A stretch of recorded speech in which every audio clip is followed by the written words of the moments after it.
Everybody. Today's episode of Five Under Five. Today we have a very special guest, Michele Kelber, who is the owner and founder of Gantry Kids and also the author of Chapter 5, The Equitable Distribution of Parenting, Redefining the Default Parent, in our book, Rise and Find, An Ambitious Woman's Guide to Building Her Dream Life. Thank you so much for joining us today, Michele.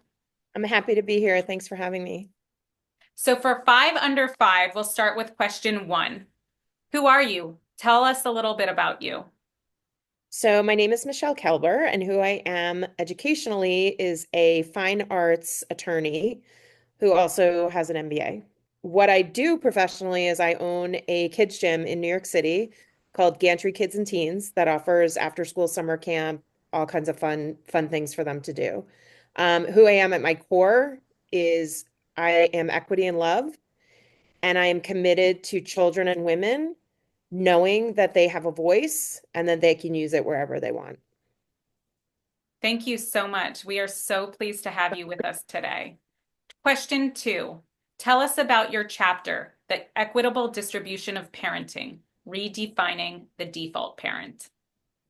So I didn't decide, it called to me to write about really moms and like what women face as being the default parent and how they have jobs. They have a job that they get paid to do outside the home, and then they have a full-time job when they come home, and how there is an emotional burden that falls on moms, or the emotional responsibility of parenting a lot falls on the mom, and how a lot of times the equitable distribution doesn't happen because there's a lack of communication with partners.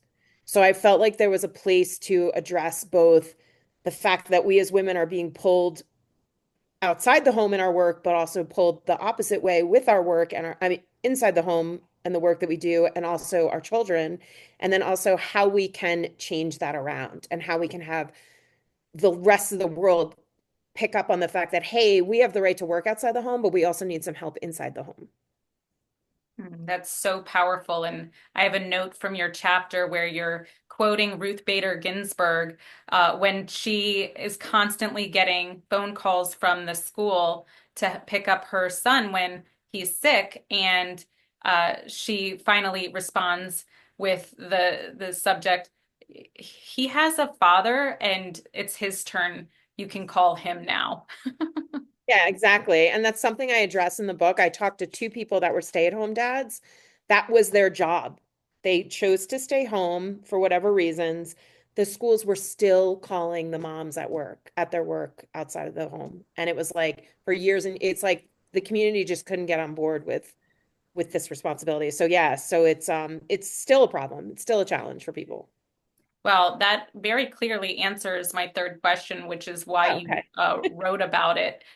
So question four, tell us about your business. What is it about and what's your differentiator? So, Gantry Kids and Teens, our tagline is building tomorrow's leaders today. And we use fitness as the vehicle to get there. So, with technology advancements and also like, I think fear a lot of times with parents, like we're not allowing kids to have these experiences in life that actually help their cognitive and social development. So, back in the day, like playing outside or like going to find a friend or free play where adults aren't involved in their play. Kids were learning leadership, negotiation, conflict resolution. They're not taking risks. You know, like you walk into a classroom, it's like no one has a cast. I remember when I was a kid, like four kids in a class had a cast because everyone was swinging and jumping off swings and doing all these other things. And kids just aren't doing that anymore. But that's where all the magic happens. That's where like they learn to regulate their feelings and their emotions, or they participate in risky play that is in a fun environment so that it's worth the uncomfortableness. And we want to get kids into those situations so that they can be functional adults. That's beautiful. And the number one TED Talk ever viewed has 75 million viewers, and it's Sir Ken Richardson on the subject of how is education killing our kids' creativity? And so I feel like everything you're doing is in support of expanding their cognitive and creative abilities. So thank you so much. Last question with 15 seconds left in our Oh, I'm episode. ready. Future forward, what are you looking forward to this year in 2025? In 2025, I am looking forward to personal expansion. I just want to keep growing and learning, and then also giving what I can to people. I really, it's like you give not to receive, but you give and you get so much in return, and it's what makes this work so fulfilling for me.